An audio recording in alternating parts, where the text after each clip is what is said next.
Assalamualaikum warahmatullahi wabarakatuh. Perkenalkan, nama saya Muhammad Rifki Abrar. Saya berkuliah di Universitas Pancabakti Pontianak. Jurusan yang saya ambil adalah manajemen di Fakultas Ekonomi. Dan saya berada di kelas E F1 semester 4 dengan NIM 2210417829. Jadi dengan nama mahasiswa saya adalah Muhammad Rifki Abrar. Jadi pada tanggal hari ini, tanggal 10 Juni 2024, saya akan mengerjakan tentang ujian tengah semester manajemen perbankan yang diampu oleh dosen pengampu saya, yaitu Ibu Rikola Dewi Rao Preswari SEMM. Izin Ibu untuk menyelesaikan tugas. Jadi langsung ke soal aja ya kali. Jadi lanjut ke nomor 1, yaitu soalnya uraikan pengertian uang dan lembaga keuangan yang saudara ketahui. Jawaban saya di sini adalah pengertian uang dan lembaga keuangan. Uang adalah segala sesuatu yang berfungsi sebagai alat tukar yang diterima umum. Uang memiliki berbagai macam bentuk dan jenis seperti uang kertas, koin, dan uang digital. Tanpa adanya uang, kita tidak bisa membeli barang atau memenuhi kebutuhan sehari-hari. Lanjut ke lembaga keuangan. Lembaga keuangan merupakan badan usaha atau institusi di bidang jasa keuangan yang bergerak dengan cara memberikan fasilitas jasa layanan keuangan, menghimpun dana dari masyarakat, menyalurkannya kembali untuk pendanaan ke berbagai kegiatan keuangan yang mempengaruhi jalannya perekonomian. Lembaga keuangan juga berfungsi melancarkan jasa pertukaran produk yang mencakup barang dan jasa menggunakan sistem kredit atau uang tunai. Bank sentral seperti Bank Indonesia di Indonesia bertanggung jawab untuk menstabilkan sistem moneter di suatu negara. Dari kedua pengertian tersebut dapat dipahami bahwa lembaga keuangan merupakan badan yang bergerak di bidang keuangan, yaitu menghimpun dana dan menyalurkan dana pada masyarakat serta melakukan aktivitas investasi.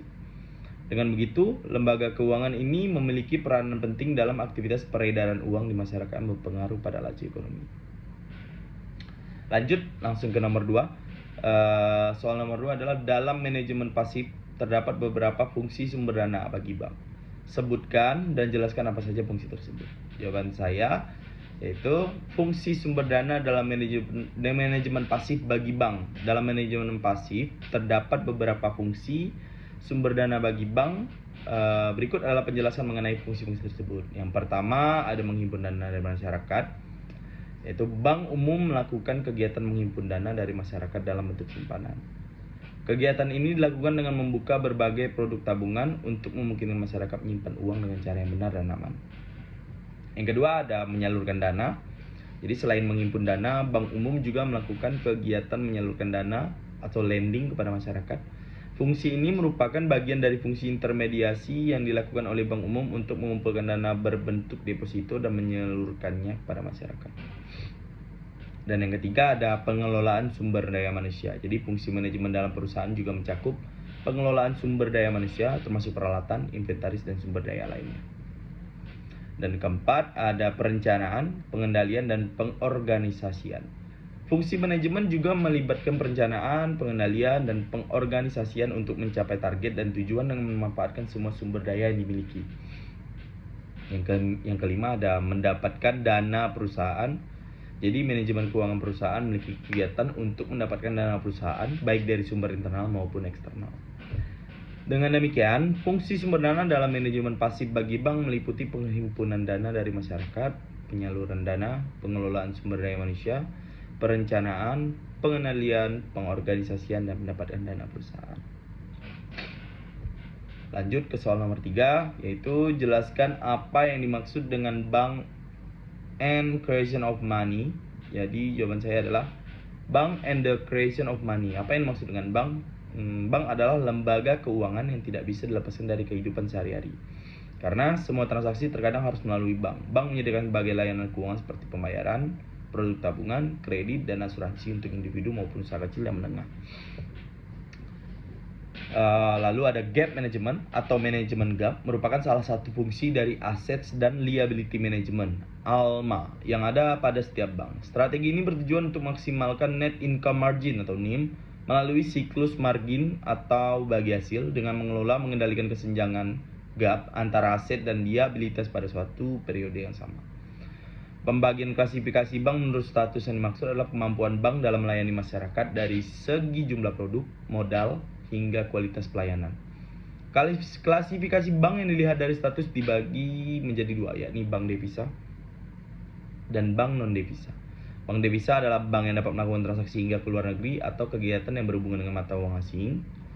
Dari berbagai kegiatan bank umum di atas, kita bisa melihat bahwa bank umum dapat melakukan berbagai kegiatan usaha seperti pembayaran dari tagihan atas surat berharga, menyediakan tempat untuk menyimpan barang dan surat berharga, serta melakukan penempatan dana dari nasabah ke nasabah lainnya dalam bentuk surat berharga yang tidak tercatat di Bursa Efek. Dengan demikian, bank memiliki peran yang sangat penting dalam kehidupan ekonomi masyarakat, baik sebagai penghimpun dana maupun penyedia layanan keuangan.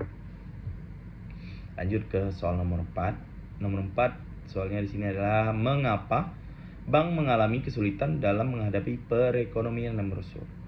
Jadi, kesulitan bank dalam menghadapi perekonomian yang merosot dapat disebabkan oleh beberapa faktor. Termasuk yang pertama adalah deflasi dan penurunan daya beli. Penurunan ekonomi dapat menyebabkan deflasi yang berdampak buruk bagi perusahaan dan sektor bisnis. Perusahaan harus menurunkan harga untuk tetap kompetitif, yang pada akhirnya dapat mengakibatkan kerugian dan penurunan daya beli masyarakat. Yang kedua ada krisis moneter dan likuiditas. Jadi krisis moneter seperti akumulasi utang luar negeri yang tidak berkelanjutan dapat menyebabkan kesulitan di likuiditas bagi bank dan lembaga keuangan. Yang ketiga ada pandemi COVID-19 atau COVID-19 yang kemarin terjadi. Jadi dampak dari penurunan ekonomi akibat pandemi COVID tersebut seperti kontraksi pertumbuhan ekonomi, peningkatan angka pengangguran, dan penurunan daya beli masyarakat juga dapat menyebabkan kesulitan bagi bank dalam menghadapi perekonomian yang merosot.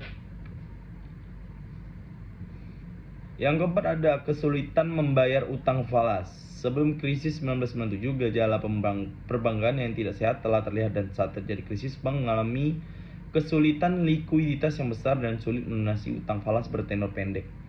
Dengan adanya faktor-faktor tersebut, bank dapat mengalami kesulitan dalam menghadapi perekonomian yang merosot, terutama terkait dengan likuiditas, penurunan daya beli, dan dampak dari krisis moneter serta pandemi.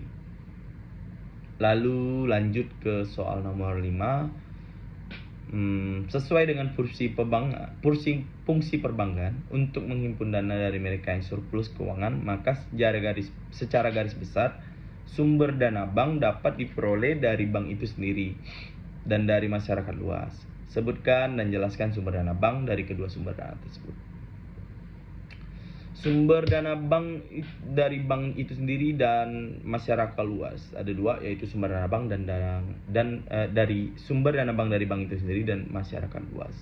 Jadi sumber dana bank dari bank itu sendiri menurut Undang-Undang Nomor 10 Tahun 1998, bank umum dapat menghimpun dana dari masyarakat atau disebut juga funding.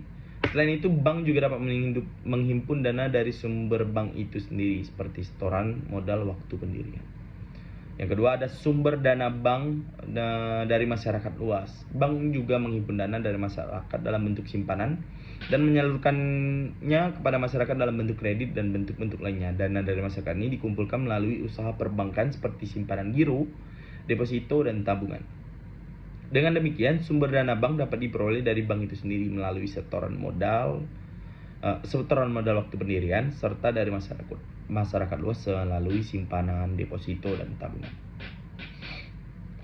Lanjut ke soal yang nomor terakhir, yaitu nomor 6. Resiko adalah tingkat kemungkinan terjadinya kerugian yang harus ditanggung. Dapat berbentuk kehilangan keuntungan atau kemampuan ekonomis, antara lain karena adanya perubahan suku bunga, kebijakan pemerintah, dan kegagalan usaha. Manajemen risiko harus diimplementasikan dalam cakupan yang luas pada setiap lini bisnis dan jenis-jenis risiko.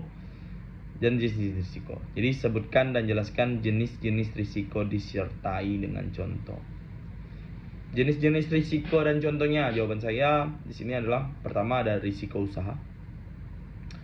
Risiko usaha merupakan hal yang tidak terpisahkan dalam menjalankan bisnis. Contohnya perubahan gaya hidup manusia dapat menyebabkan risiko usaha karena perusahaan perlu beradaptasi dengan tren saat ini. Jika perusahaan tidak dapat beradaptasi, dapat mengalami kerugian. Selain itu, risiko permodalan juga merupakan risiko usaha yang muncul karena penjualan tidak kunjung meningkat, sehingga menimbulkan kerugian. Kalau risiko usaha tentang menjalankan bisnis mengikuti perubahan gaya hidup manusia ini seperti berita yang kemarin keluar bahwa pendiri Nokia sedih karena perusahaan mereka di-merger oleh perusahaan Microsoft kalau nggak salah. Karena dari penilaian orang-orang dan yang ahli, memang Nokia tidak mengikuti perubahan gaya hidup ataupun tren terkini yang memang HP sekarang kan semakin canggih. Lanjut, yang kedua ada risiko di luar kemampuan manusia. Risiko ini terjadi di luar kuasa manusia seperti gempa bumi, tanah longsor, tsunami, banjir, dan bencana alam lainnya. Contoh, risiko kebakaran dan kecelakaan dan kebanjiran termasuk dalam risiko di luar kemampuan manusia. Risiko murni dan spekulatif. Risiko murni merupakan risiko di mana kemungkinan kerugian ada tetapi kemungkinan keuntungan tidak ada. Contohnya kebakaran, kecelakaan, dan kebanjiran. Sementara risiko spekulatif merupakan risiko di mana kita mengharapkan terjadinya kerugian dan juga keuntungan, seperti membeli saham atau usaha bisnis. Lanjut di risiko dinamis dan statis. Risiko dinamis muncul dari perubahan kondisi tertentu seperti perubahan kondisi masyarakat atau teknologi yang dapat memunculkan jenis-jenis risiko baru. Risiko statis muncul dari kondisi keseimbangan tertentu di mana risiko tidak berubah dari waktu ke waktu. Risiko kredit. Jadi yang selanjutnya itu risiko kredit. Risiko kredit adalah risiko kerugian yang diderita terkait dengan kemungkinan bahwa pada saat jatuh tempo counterpartnya gagal memenuhi kewajibannya. Contohnya risiko kerugian bagi KSP atau USP karena debitur tidak melunasi kembali pokok pinjamannya plus bunga.